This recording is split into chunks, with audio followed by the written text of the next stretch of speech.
ரெண்டாவது, இந்த ஜென்சி பிள்ளைகள் எப்படி இருப்பாங்கன்னா, willing to work hard and multitasking. அவங்க எப்படி இருப்பாங்க? ஹார்டா ஒர்க் பண்ணுவாங்க. யாரு?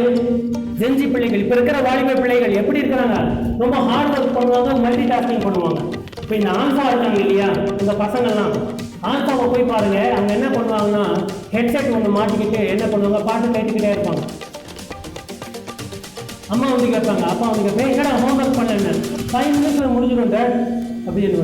5 மினிட்ஸ்ல முடிச்சுட்டு காட்டுவோம். ஒரு சைடில் ஹெட்ஃபோனில் பாட்டு கேட்டுக்கிட்டே இருப்பான், இன்னொரு சைடில் ஹோம் ஒர்க் எழுதிக்கிட்டே இருப்பான். அவன் எப்படி தான் பண்ணுறான்னு நமக்கு புரியாது.